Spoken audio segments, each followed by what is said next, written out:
Hello friends, welcome to the channel. So today in this video we are going to discuss how to create Azure function using Visual Studio Code.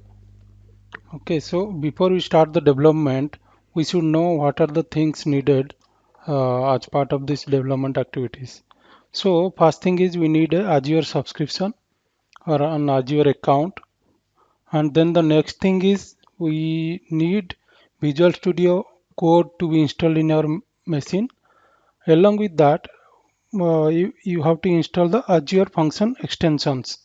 Okay, so if you don't have these things installed or if you don't have Azure subscription, not to worry, I'll put some URLs in the video description. You can go through that and you can install the needed things, and as well as you can create a pre Azure account as well. So now let's start our development activities. Okay, for that let me open the Visual Studio Code. I have my Visual Studio Code opened here. Okay, so uh, what I told you is we need the Azure function extensions, right? So for that what you need to do is you go here, click on these extensions. Okay, you will search here Azure functions.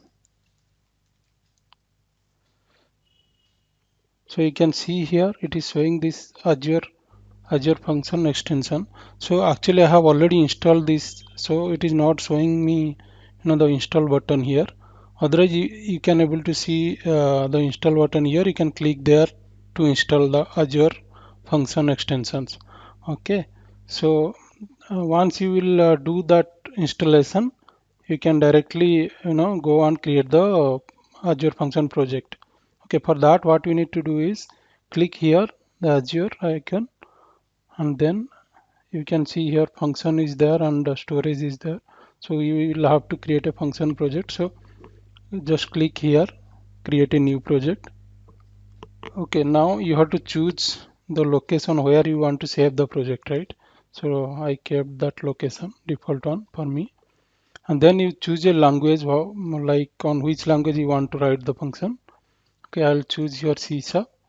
Okay, then this is an important thing. You should decide what trigger you want to create your Azure function. So basically trigger is something which will invoke your Azure function. So it's very important. So you should decide, like you can use any of the trigger like blob trigger, queue trigger, or any of the trigger listed here. You can choose that. But the basic one and the simplest one is HTTP trigger. Okay, it's very easy to use. So I'm just choosing now HTTP trigger. Then you have to give a name for your project, right? So I'll give here my demo Azure function 35. Okay, so in fact I can copy the same thing. I'll put it here. Okay, click enter. So now you have to choose the access rights. Okay, like how you want your function, like you want that other people should access your function, or you will have some restrictions. So this is the access rights you have to choose while creating the function. So anonymous means you can directly, anybody can access it. For this demo purpose, let's choose the anonymous one. I'll choose that. Okay, this is I have opened one already, this file local settings JSON, so it's asking me to overwrite. I'll say yes, but you might not get that. You can able to see now it's already created. The project is created successfully. This is the file. So now just to make sure that everything is working fine, okay, let's run it. You can either press F5 or you can click the run button here. Okay, let me press F5. You can see it started running.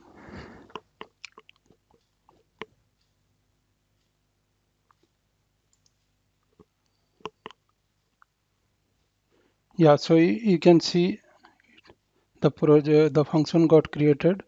I mean, it provided us this URL. Okay, now to check that this function is working fine, what we'll do is we'll just go to our browser and check whether it is actually working fine or not. Let me go to the browser. We will paste the URL.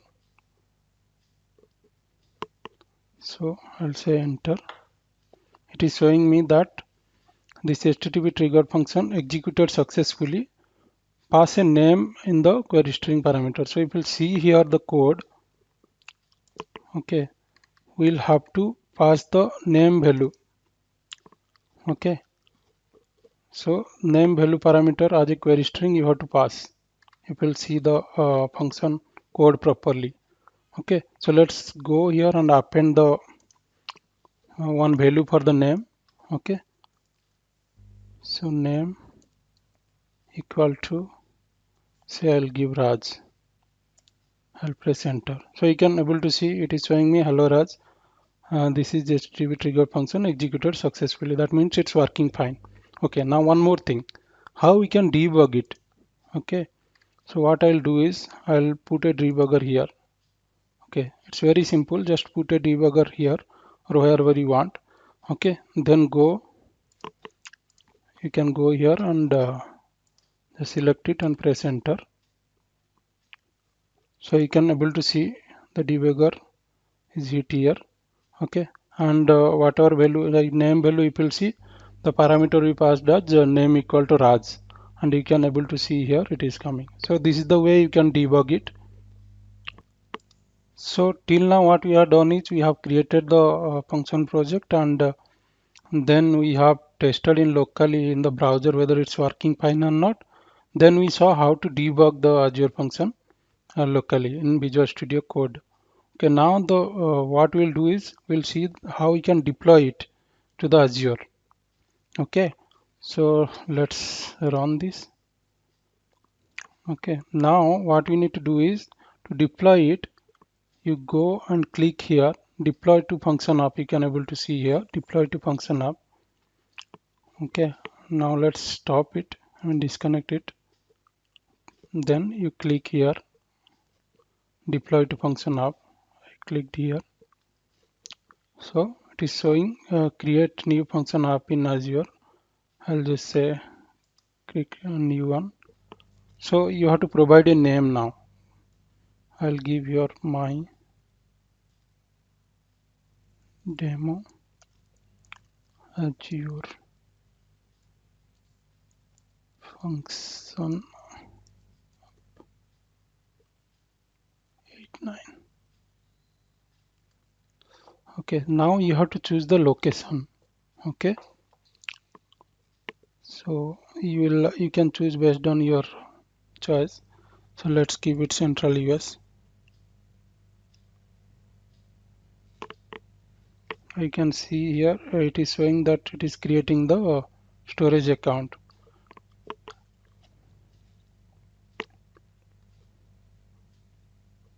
So now you can see it is showing it is creating application inside for resource this function app. So now it is showing creating the new function app. So you can able to see it took few seconds, and then it created it deployed this one successfully. You can see deployment to this app, whatever we gave the name, is completed. So now it deployed successfully to Azure. So we should verify it, whether it's really deployed or not, right? So for that, what we'll do is you can go to the Azure portal. You can log into the Azure portal, okay, and go to the app services, and then here you can able to see my demo Azure function app 89, whatever we have created now, right? So it's deployed successfully. Okay, so we have discussed creation of Azure function, and and then we saw like how we can test it locally. Okay, then we have also seen how to debug that Azure function in Visual Studio Code locally. Okay, then we have seen how to deploy the Azure function into Azure, and that's all for today. Stay tuned for the new videos, and if you like the video, kindly subscribe our channel. That's it. Thank you so much. Have a nice day. Bye bye.